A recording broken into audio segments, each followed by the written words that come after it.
आप लोगों का बहुत बहुत स्वागत।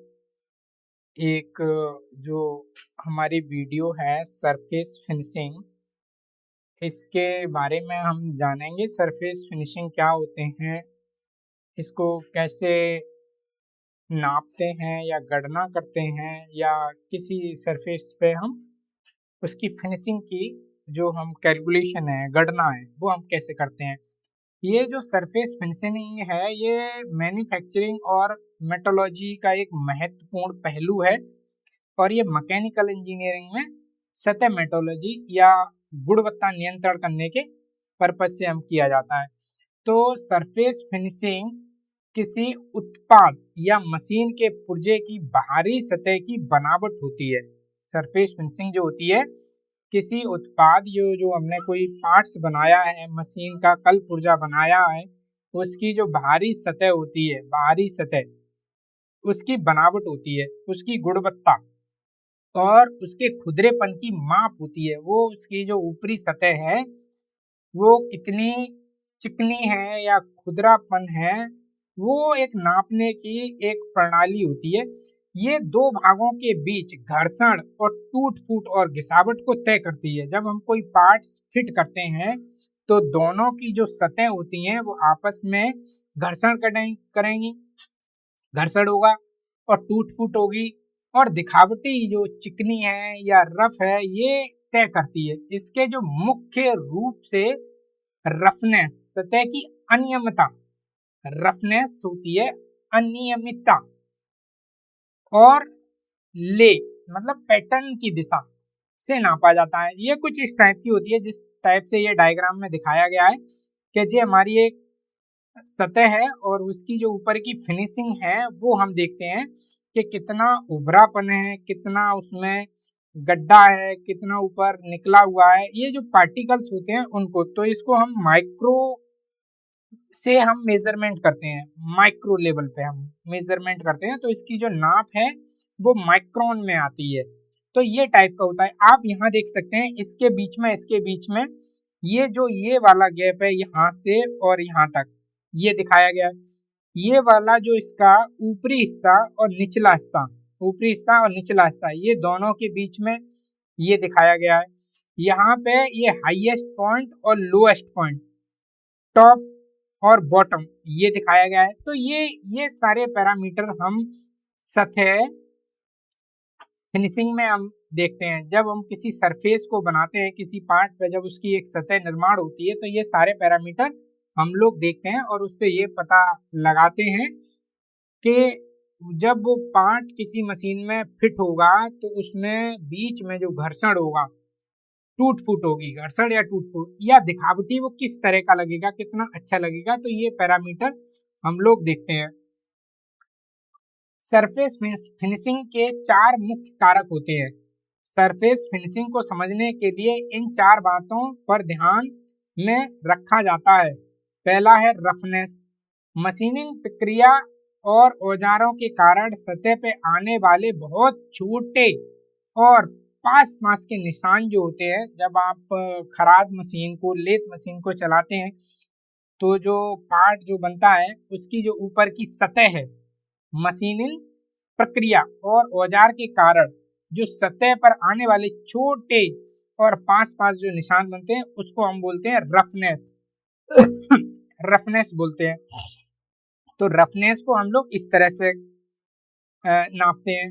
और वेवीनेस, मशीन के कंपन, वाइब्रेशन या सामग्री के मुड़ने से सतह पर बनने वाली बड़ी लहरें, जो एक चिप्स जो नुमा निकलती हैं, उनसे जो लहरें बनती हैं, उसे हम वेवनेस कहते हैं। ले, मशीनिंग विधि में जैसे टर्निंग या ग्राइंडिंग के कारण सतह के पैटर्न की मुख्य दिशा बनती है। ले जो होता है, मशीनिंग विधि में हम टर्निंग करते हैं, ग्राइंडिंग करते हैं, जो सतह की पैटर्न की जो मुख्य दिशा होती है उसको हम ले बोलते हैं। चौथा पॉइंट है फ्लो।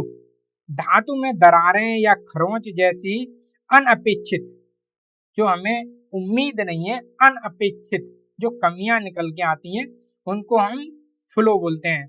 तो वो धातु में दरारें या खरोंच जैसी हमें दिखती हैं, अनअपेक्षित ये होती हैं, ये हमें किसी पार्ट की सतह पे हमें दिखती हैं।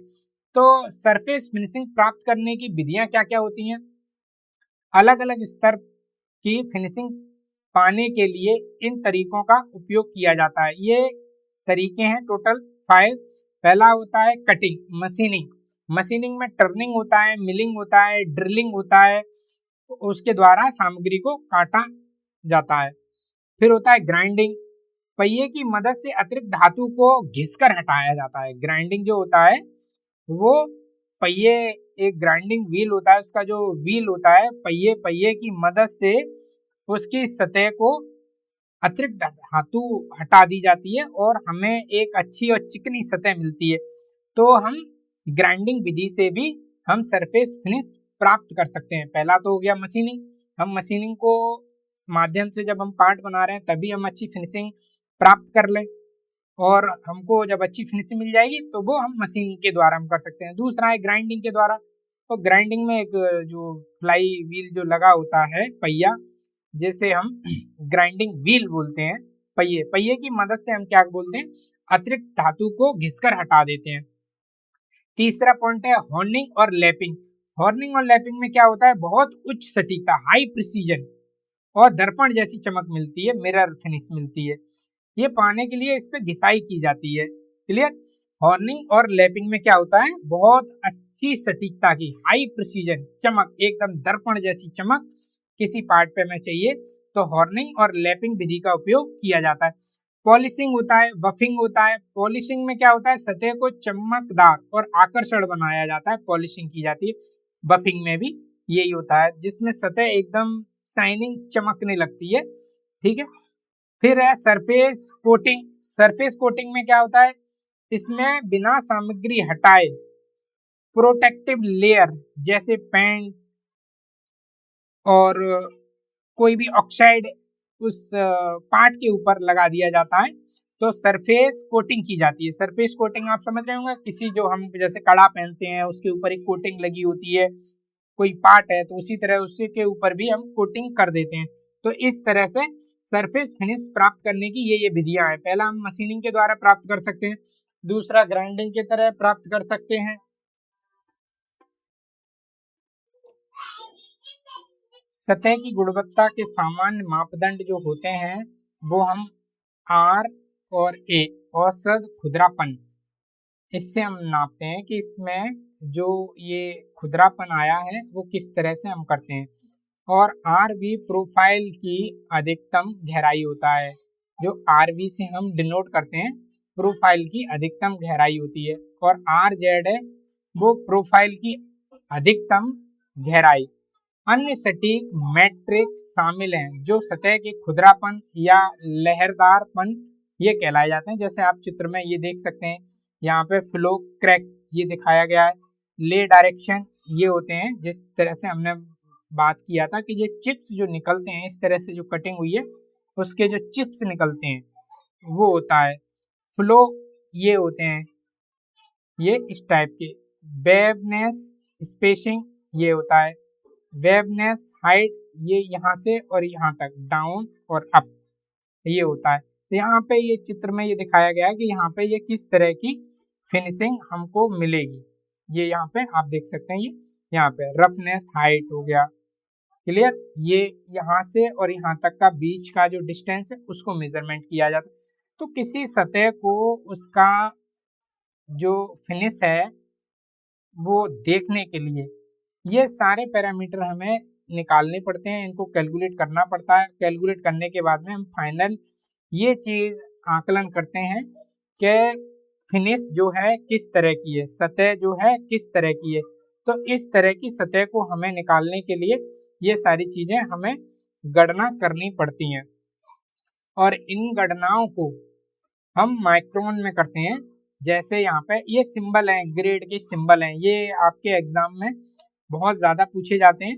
और ये सिंबल जब हमें ड्राइंग मिलती है तो ये ड्राइंग में लिखे भी होते हैं। तो ये माइक्रोन में है, माइक्रोन, और ये इंच में और ये mm में। माइक्रोन तो ये 50 माइक्रोन है, ये 2000 माइक्रोन इंच है, और इसको ग्रेड जो नंबर दिया जाता है N12 दिया जाता है। ठीक है। तो mm में पूछा जाएगा या इंच में पूछा जाएगा, तो ये हमको याद करना होता है कि इनको हमको याद करते हुए चलना है। नेक्स्ट है N11। N11 में क्या होता है, 25 माइक्रोन mm होता है, और इंच में जो होता है वो 1000 होता है। ऐसे ही N10 है, इसमें 12.5 होता है, और N9 में 6.3 होता है। तो ये पूछे जाते हैं कि N9 में माइक्रोन कितना सरफेस लिया जाता है, तो 6.3, और N8 में लिया जाता है 3.2, और N7 में लिया जाता है 1.6, और N6 में लिया जाता है 0.8। इस तरह से ये सारे के सारे लिए जाते हैं। पहला हो गया 1, फिर 2, फिर 3, फिर 4, फिर 5, फिर 6, फिर 7, फिर 8, फिर 9, और फिर 10, 11 और 12। तो टोटल ये 12 N सीरीज के नंबर होते हैं। इनको हम तो ये ऐसे आप याद कर सकते हो, ठीक है। इसमें जो माइक्रोन mm होता है, तो माइक्रोन को हम लोग N1 में होता है 0.025, 25, इसका दूना हो जाएगा यहाँ 0.05, और इसका दूना हो जाएगा यहाँ 0.1, और इसका दूना हो जाएगा 0.2, इसका दूना हो जाएगा 0.4, इसका दूना हो जाएगा 0.8, इसका दूना हो जाएगा 1.6, इसका दूना हो जाएगा 3.2, इसका दूना हो जाएगा, यहाँ पे दूने के साथ साथ में कुछ कम है, दूना होता है तो यहाँ 4 होता, यहाँ 3 दूनी 6 होता, तो ये 6.3 है 9 में, ठीक है, 6.3। तो यहाँ से आप ये याद कर सकते हैं। ये एग्जाम में बहुत ही ज्यादा पूछे जाते हैं, वेरी इंपॉर्टेंट हैं ये, तो आप इनको याद कर लीजिए। क्लियर। खुरदरापन जो सतह होती है, सतह का खुरदरापन को सतह पर मौजूद सूक्ष्म लगभग माइक्रोस्कोपिक उभारों और गड्ढों के रूप में समझते हैं। जो उभार हैं ये और ये गड्ढे हैं, जो उभार और गड्ढे, इनको समझने के लिए उसका खुरदरापन समझा जाता है। ये छोटे छोटे उभार जिसमें शिखर, शिखर मीन्स चोटियां, और घाटियां मीन्स गड्ढे, शिखर और घाटियां और खांचे शामिल होते हैं, इसमें खांचे होते हैं, शामिल होते हैं। सतह पर नाखून से हल्के से रगड़ने पर महसूस किए जा सकते हैं। खुरदरापन उन क्षेत्रों में बहुत महत्वपूर्ण है। खुरदरापन क्या होता है, उन क्षेत्रों में बहुत महत्वपूर्ण है जहां छोटी छोटी बारीकियों का महत्व होता है, जैसे मशीनों के पुर्जे, जहां एक भाग को दूसरे पर आसानी से सरकता है। इन सूक्ष्म विशेषताओं को मापने के लिए प्रोफाइलोमीटर, जो सतह को छू सकते हैं या नहीं, या एटॉमिक फोर्स माइक्रोस्कोप, जो अत्यंत सूक्ष्म विवरण देख सकते हैं, जैसे उपकरण, इस तरह के उपकरणों का उपयोग किया जाता है। खुरदरापन का सतह कई चीजों को प्रभावित कर सकता है, जैसे कि गतिशील पुर्जों के बीच घर्षण, जो गतिशील जो पार्ट होते हैं उनके बीच में जो घर्षण है, वो पुर्जों के जल्दी घिसने की क्षमता, या पुर्जों के आपस में अच्छी तरह फिसलने की क्षमता। कोई पुर्जा आपस में अच्छे से मूवमेंट कर रहा है तो उसकी सतह का खुरदरापन निर्भर करता है कि उसकी सतह का खुरदरापन कैसा है। तो ये माइक्रोस्कोप पे देखे जाते हैं, तो इस तरह से हमें दिखते हैं, ये आप देख सकते हैं, ठीक, इस तरह से हम। तो ये भी वेरी इंपॉर्टेंट टॉपिक है कि सतह खुरदरापन क्या होता है और कैसे मापा जाता है, ये आपको याद करना है, ठीक है। आप यहाँ पे देख सकते हैं सतह की फिनिशिंग। सतह की फिनिशिंग में न केवल खुरदरापन जैसी छोटी छोटी बारीकियां शामिल होती हैं, बल्कि सतह पर देखने वाले या महसूस किए जा सकने वाले बड़े और अधिक स्पष्ट पैटर्न भी शामिल होते हैं। इनमें लहरदारपन, सतह पर फैले हुए बड़े बड़े उभार, फिनिशिंग के निशान की दिशा, और खरोंच या गड्ढे जैसी दिखाई देने वाली खामियां शामिल हो सकती हैं। सतह की फिनिशिंग की जांच केवल गुब्बारों को महसूस करने या माइक्रोस्कोप से देखने तक सीमित नहीं हुए। इसमें सतह को अपनी आंखों से देखना भी शामिल है। यह चमकदार है, फीकी है या उस पर खरोंच है। सतह का रूप और स्पर्श इन पदार्थों के लिए विशेष रूप से महत्वपूर्ण है, जिन्हें लोग सीधे छूते हैं, जैसे उपभोक्ता, इलेक्ट्रॉनिक्स या सजावटी सामान, क्योंकि यह गुणवत्ता के बारे में व्यक्ति की धारणा को प्रभावित करता है। जितना अच्छा चिकना होगा उतना आदमी इसको बेस्ट मानता है कि कितनी अच्छी फिनिशिंग है, कितनी अच्छी क्वालिटी है। तो उसकी गुणवत्ता पे निर्भर करता है उसकी सतह की फिनिशिंग। तो सतह की फिनिशिंग ये जरूरी है कि सतह की फिनिशिंग बहुत हो। तो ये जो प्रोफाइल निकल के आती है, जब हम देखते हैं तो प्रोफाइल निकल के आती है, तो इस तरह से हम निकालते हैं। तो ये सारे के सारे पैरामीटर हैं जो ये हम लोग निकालते हैं। और इसको हम पढ़ेंगे, तो आगे हम लोग एक और इसके लिए वीडियो बनाएंगे। और आपको ये टॉपिक अगर अच्छा लग रहा है तो इसको एक लाइक जरूर दीजिएगा। और अगला टॉपिक अगर आप चाहते हैं कि आपको पढ़ना है तो आप चैनल को सब्सक्राइब कर लें, बेल आइकन दबा लें, जिससे आपको नोटिफिकेशन आपको मिल सके। आप लोगों का बहुत बहुत धन्यवाद।